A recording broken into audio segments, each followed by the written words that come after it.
दौरे करून आपल्या शेतकऱ्याच्या पाठीशी उभे राहिलेले आहेत। आणि बांधवांना आपल्या सर्वांना माहित आहे, शेतकऱ्याच्या पाठीशी जर कोणता मुख्यमंत्री जर कधी उभं टाकला असेल तर ते फक्त उद्धव साहेब उभे टाकले होते, त्याच्या व्यतिरिक्त दुसरं कोणी उभं टाकलेलं नाही। जे बोललं ते केलं।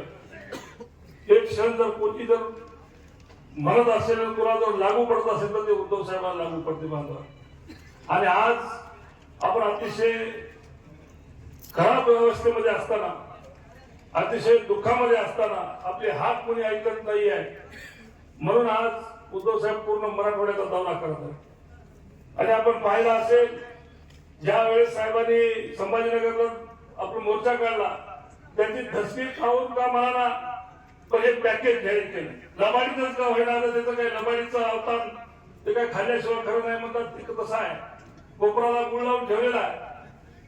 पण आता हे परिस्थिती साहेब अतिशय वाईट परिस्थिती या डोंगरकड्याची आहे, या भागातली आहे। या शक्तीपीठाच्या याच्यामध्ये इतका जुलूमशाही चालू आहे, भयानक जुलूमशाही चालू आहे।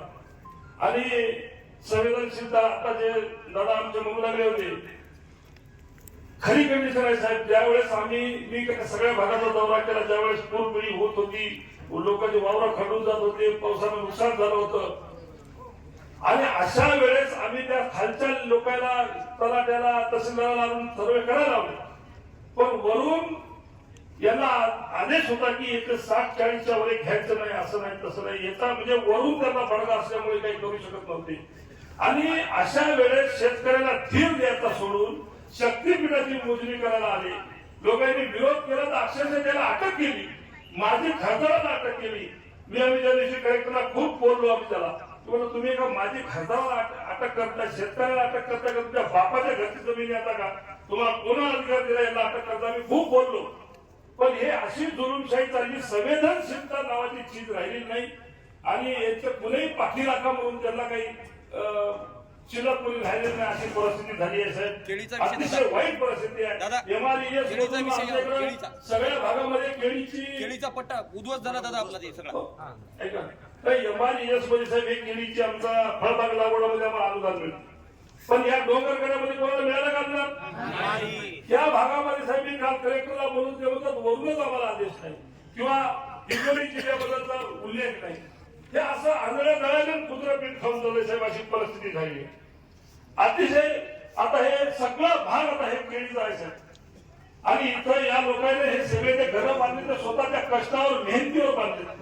तिथं दुःखावून जर आलं साहेब तर कोणी दिसत नाही, तर सगळे शेतात असतात, लेकरा बाळ सगळे शेतात असतात, एवढी कष्ट करणारी माणसं आहेत। आणि आज त्याच्या केळीला भाव 200-300 रुपयाचा आहे, देशोधडीला लागायचं काम आहे। आज खताचे भाव इतके भयंकर वाढून ठेवलेत। आज केळीला, उसाला, सोयाबीनला असो, या म्हणजे चण्याला असो, मोठे आता म्हणजे पोता आणायचं अवघड काम झाले।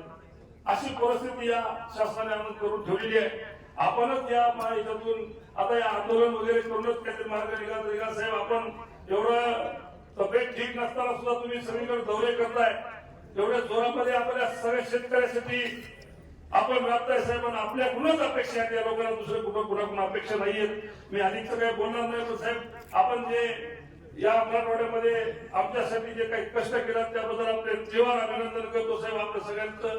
आणि मी मला थांबतो पुढचं